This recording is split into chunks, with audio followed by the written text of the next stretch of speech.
Welcome to today's broadcast of North Idaho College Public Forum. The crew is comprised of NIC television students, and your moderator is North Idaho College political scientist Tony Stewart.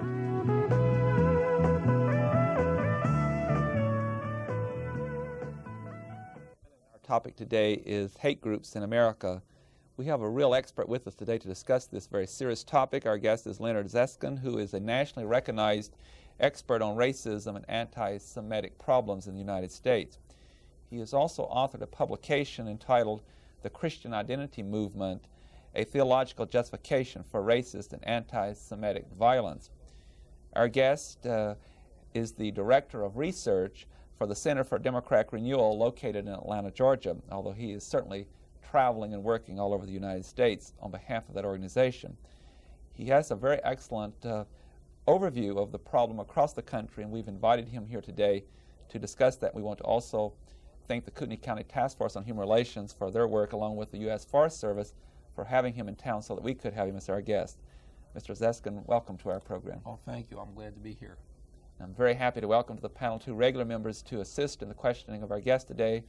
First of all, Coeur d'Alene attorney Janelle Burke and the Director of Informational Services at North Idaho College, Steve Shink, and I shall invite Janelle Burke to commence the questioning. Mr. Zeskin, in order to inform our viewers and also sort of set the stage for today's program, could you tell us a little bit about yourself, how you became interested in this general area, and also who and what is the Center for Democratic Renewal?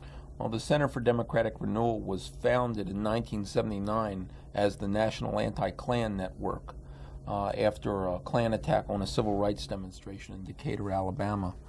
And right now, we're a national clearinghouse for community-based efforts to counter hate group activity, and we have a program that includes research and education, public policy advocacy, and victim assistance training, those kinds of programs to help communities respond to hate group activity.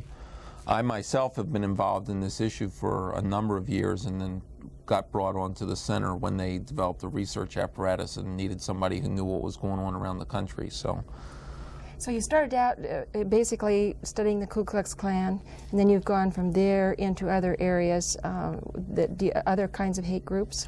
Well, when we began as the National AntiKlan Network, we thought that what we were dealing with was a regional problem, the Ku Klux Klan, that would just take a few years and we could get rid of what seemed to be a temporary upsurge of activity, and that after we had done our educational work and done our public policy advocacy, we could all go home and pursue whatever kind of goals we had in mind before that. Unfortunately, we found that the Ku Klux Klan wasn't going away and was related to a whole series of other organizations like the Posse Comitatus in the Midwest, the Aryan Nations here in this part of the country, and the Christian identity, the so-called Christian identity movement all over the country. So we found that we were dealing not with a regional problem, but a national problem that was much more widespread in scope than we had initially thought was true. And when you say that these groups are related, how do you define that term related? What do you mean? Well, in a number of different ways. They're related both by a common ideology. Many of them subscribe to almost a classical Nazism. They have a common set of enemies. They all hate black people, people of color. They hate Jews and so forth. They're hate groups in that sense. Many of them share strategies and tactics together, and they even share personnel in a certain sense. It's not uncommon for a Ku Klux Klan member, for instance, in Alabama, to also be a member of the Aryan Nations at the same time. It's not uncommon for a member of the Posse Comitatus in the Midwest to also be a member of the identity movement. So they share personnel. They meet together. They plan strategy together. In a real way, they're a one single movement rather than different kinds of organizations. Steve Sheen. Mr. Zeskin, this network, if we could call it that, of hate groups that you observe around the country, is there, in addition to a common thread in terms of the kind of people they direct their hatred toward, is there a common direction on the part of those groups? Do they seem to be moving? Any trends you can observe? Well, they're moving in a couple of different ways. I think that there's not one single direction. I think that they're moving probably in two distinct, in a certain sense, different kinds of directions. On the one hand, you have the organizations that are very explicit about their goals, very explicit about their Nazism, wear uniforms, wave swastika flags, have pictures of Adolf Hitler on the wall. They're very easy to identify. On the other hand, you have organizations that hide their politics, try and paint themselves as not the followers of Adolf Hitler, but the followers of George Washington and the U.S. Constitution. Instead of dressing in brown shirts, they wrap themselves in the red, white, and blue of the American flag. So those are a bit more difficult to place than the Aryan Nations type, and they're seeking to win a larger following by doing that. And that's one trend, I think, that's distinct. So there's not a single direction. Do you find the activities of those groups becoming more sophisticated? Absolutely. I mean, in my opinion, that's one of the hallmarks of what's happening in the last several years. They're becoming more politically sophisticated in the sense that they know how to use TV and media coverage. They know how to speak in 15-second media bites. They know how to get press coverage when they want it. They know how to run cable television programs. They make their own cable programs, just like this one. They have computer bulletin board systems by which they communicate. They have theoretical journals by which they discuss, the intellectuals amongst them discuss questions of culture and anthropology, the state of comedy in the United States, questions that you would think would be outside the bounds of a normal dumb bigot. In fact, this movement is not composed of normal dumb bigots any more than any other political movement is. It has its share of people who don't know what's going on, and they have their share of intellectuals, people who understand the political process and how to use it. I wonder, is there any kind, maybe this is part of the work you do as a researcher, is there any kind of historical context that you can put these movements into? Well, the lessons we learned from history? Well, yes and no. I think that one thing is that the Hitler experience is a common modern experience that we all have, and so we figure if this isn't the Weimar Republic, if it's not about to crumble, if democracy is not about to fall apart, then these groups don't pose a danger, and that's using a historical model. And I think that's the wrong use of a historical model. I think that there's some place in between no concern at all and fear that every institution in the United States is going to fall apart and they're going to seize power. There seems to me to be a middle ground that we have to determine where that is, determine exactly the nature of the danger that these groups pose. So in that sense, I think a historical model isn't helpful. In another sense, there's a historical model that is helpful in that they themselves assert. The Klan groups today consider themselves the Fifth Era Klan, they call themselves, by which they mean that they're returning to a period of secrecy and underground activity similar to that used when they first emerged to smash the Reconstruction governments in the South. And in that sense, that historical model is very viable. They see themselves, I think, as stormtroopers trying to turn back the clock, get rid of the gains that have been made in civil and human rights, and return to an era either of Jim Crow segregation or outright genocide. Lenny, you were addressing an audience last night, and I was present, and you indicated something about statistically what kind of magnitude of a problem that we have here. And I think you indicated in your comments that if we talk about the more violent group and those that have used less sophisticated methods, we read a lot about them being so small, and they may receive a lot of headlines. There may be 20 or 30 people in a particular group. And is it correct that might give a misimpression to the underlying prejudices and biases? In other words, there's a larger population to tap if you use more sophisticated methods. I'm trying to ask is, what statistics do you have to indicate what kind of numbers we're talking about across this country dealing with hate groups? Well, we've done some analysis of the numbers on this. And of course, numbers are very hard to determine because these groups operate in secrecy, all of them, whether or not they're the Aryan nations type or the more clever constitutionalist or identity type groups. We estimate that nationwide there's somewhere between 15 and 20,000 members of these various groups that compose a single movement, and that there's probably 7 to 10 sympathizers per member. And by a sympathizer, we have a fairly concrete definition, somebody who buys their literature or in some fashion supports their organization, rather than people who think like they do. So that's a fairly determinable way of coming at the group's strengths. In terms of the larger stratum of support that they find in the population, that's more difficult to determine. And I think that poll takers have found that it's very difficult to determine racist and anti-Semitic feelings, attitudes in the population. For instance, in the polls that were taken on the Harold Washington race in Chicago yesterday, the poll takers said that if they asked somebody, was your vote determined by racial considerations, less than 10% said that it was. But if they said, was your neighbor's vote determined by racial considerations, over 60% said that it was. So they were hiding some of their own attitudes in a projection on what was happening with their neighbors.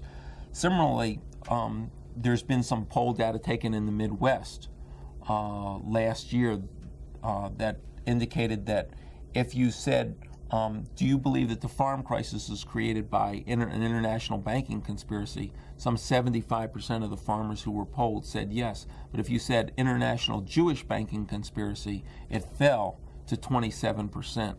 Now, 1 out of 4, in my opinion, is an awfully high number, and that would indicate, when you're talking about millions of people, that you're talking about at least 1 million folks who think that way. If you're talking about 4 million people, that's a much larger stratum. It's much more difficult to determine, and what we measure at the Center for Democratic Renewal is not what people think, but what people do. And there's no crime in this country for thinking any particular way. It's when people put those thoughts into criminal action that really become a concern to us. Janelle Berg. How do these groups use religion as a part of their strategy? Well, in 2 different ways. One is that, and it should be clear that they don't use any old religion. What they have is they have their own notion of religion. It's the Christian identity movement, what they call Christian identity. I don't think it has anything to do with a Christian identity. But the National Council of Churches considered it enough of a danger to publish our booklet on the subject last fall. What we said in there was that they use it in two ways. One is they use the identity movement as a theological undergirding for all the different groups, so that all the different groups will have some commonality of belief in their religious structures.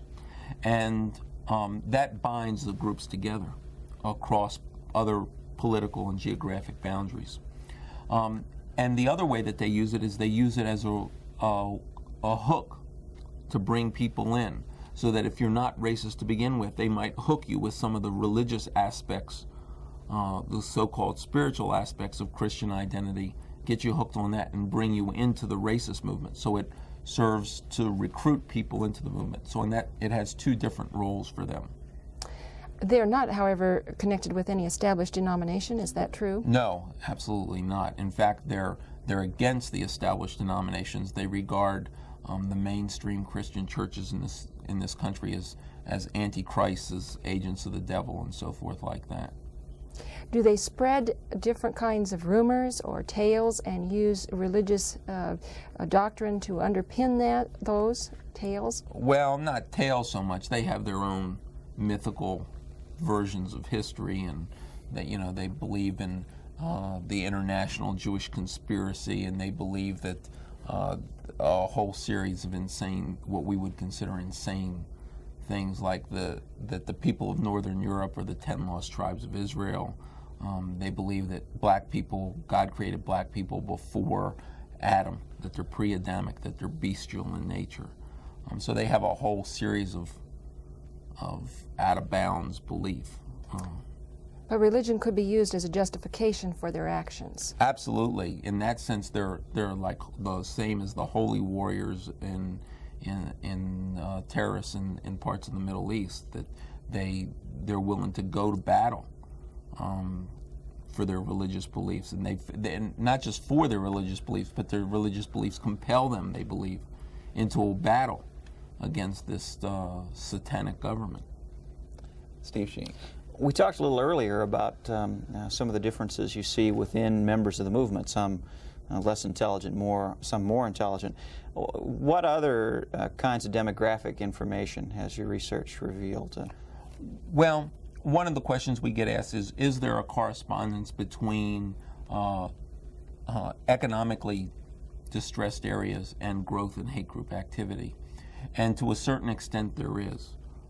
We know that the demographics of hate group activity in the Piedmont area of Alabama, North Georgia, North Carolina, where there's a declining textile industry, where the industrial base is shrinking, where people's way of life is declining, we think that that's an area where these groups are growing.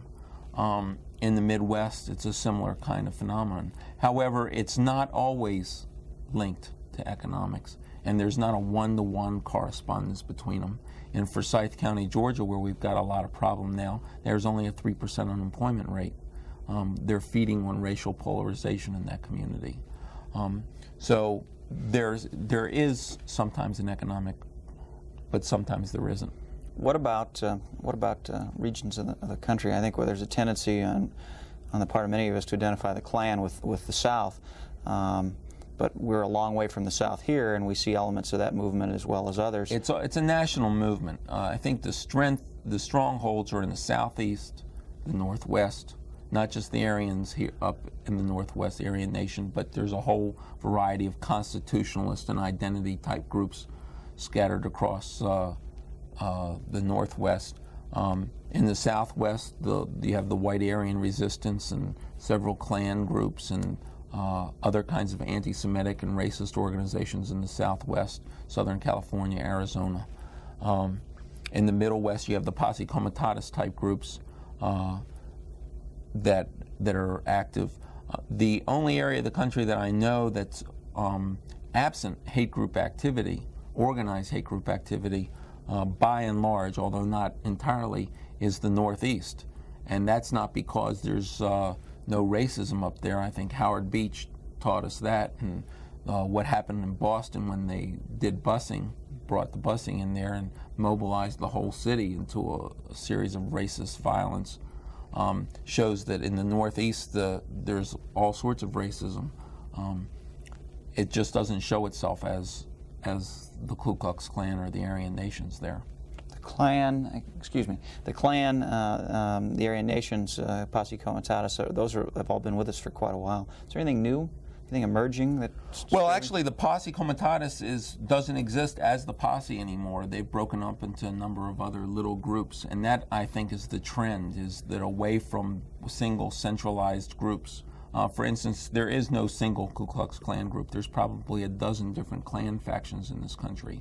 There's no single neo-Nazi organization. There's at least a dozen neo-Nazi organizations. Similarly, the Posse organizations, there's a couple dozen of them that I can think of. The identity movement has decentralized little groupings. I think that's the trend. I think it's away from single monolithic organizations and into localized little groupings with each one having its own little furor.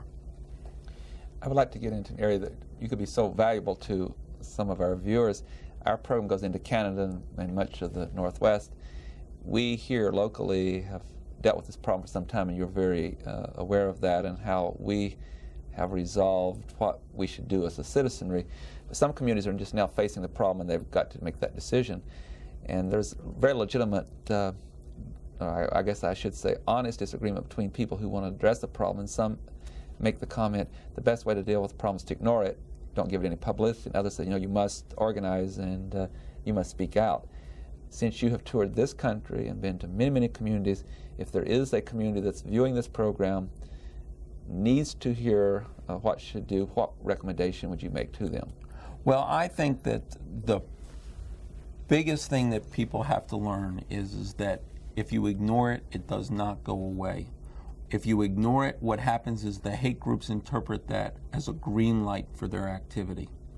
The primary thing that has to happen is that the opinion molders, the religious leadership, the people who set the moral tone for a community have to speak up and say that hate group activity is wrong, that it doesn't belong in this community, that racist violence is wrong, and come to the aid of whatever victims, concrete aid of whatever victims of racist violence have occurred in those communities. I think that's the lesson that we've learned. The center's published a book, a manual, When Hate Groups Come to Town. It's a compilation of our experience and the experience of people we work with in over 500 different communities in the United States. And we never found one in all the 500 of them where ignoring it made it go away. And believe me, in a lot of them, they tried it. So it doesn't work. I'll make this comment this time in case we run out of time. Before we go back to Janelle, if anyone wants to get in touch with you, I would suggest they write to this program and we'll send that correspondence on to you. Okay, sure. Janelle Berg. How do these groups recruit their members? Who's susceptible to becoming a member of the group, or how would one know if they're being courted by such a group? Well, if you're being courted, you'll know it. There's no way you'll miss the picture. I think the thing that I would say is that all different kinds of people are being recruited. But the primary target is young people. To think of this movement as a bunch of dinosaurs, leftovers from a previous period, is wrong. If you go look at the videotapes of the attack in Forsyth County, you'll see that the majority of the people throwing rocks and marching around are young people. Not all of them, but people under 30 years of age. If you went to a Ku Klux Klan rally in Augusta, Georgia, run by the Christian Knights last fall, you would see, of the 100 people there, you'd see over 75% of them under 30 years of age. A lot of them younger than 20, teenagers and so forth. So I think that young people are particularly, because once they join these groups, then you've got a problem for the next 40, 50 years. And I think that's a real concern for us. Is it personal attention, or is it through the media? Is it through mail? Is it inmate population in prisons? Well, some of it's inmate population. That's not the primary way. A lot of it is personal. A lot of them really get recruited through somebody coming over and bringing over some food when they're in trouble, emotional trouble, and lending them some personal support and bringing them into the group. That's a particular way that the identity groups will work, and they'll read them a little scripture and get them down the road. So sometimes it's that. We get an awful lot of calls at our office for people who are looking to, we used to be called the AntiKlan network, so they thought that we were the Klan network, and we used to get calls all the time from people from all over the country that said, is this the Klan network? And I want to join. So they obviously do some amount of mail order business because we were getting some of their mail order business. So they recruit in all those different ways. And what is their eventual goal? Do they think that they're going to rid the country of people of color?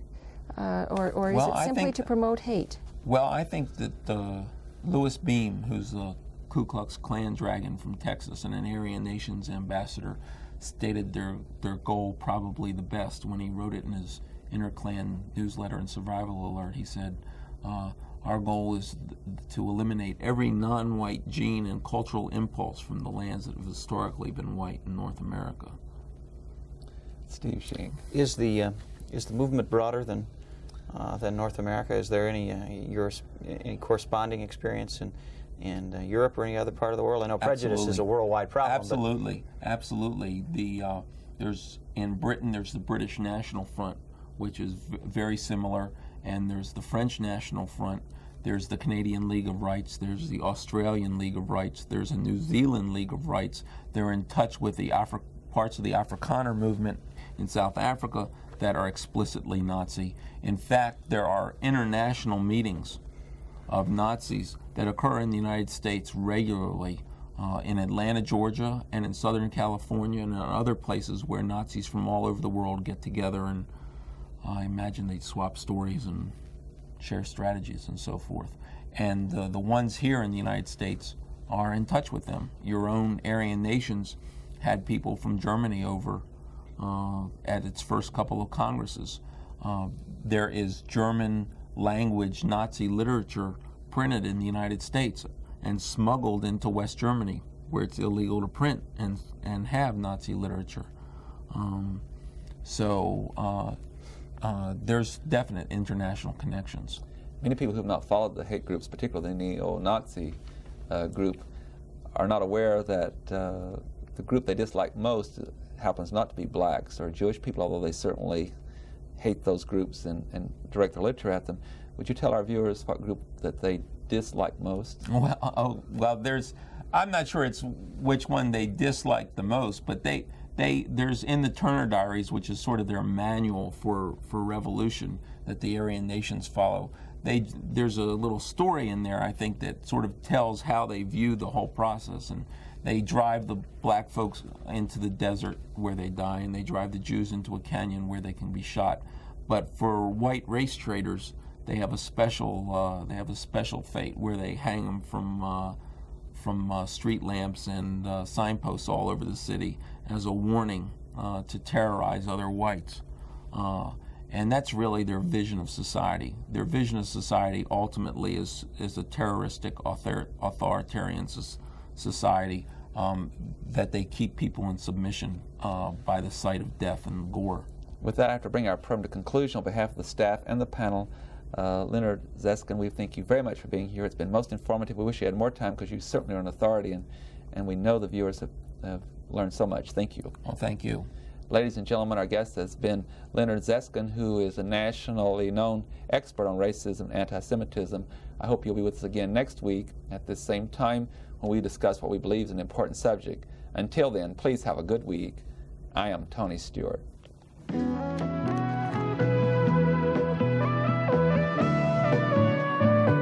North Idaho College Public Forum can be seen at the same time each week over this station. This production was videotaped earlier by an NIC student crew for viewing at this more appropriate time.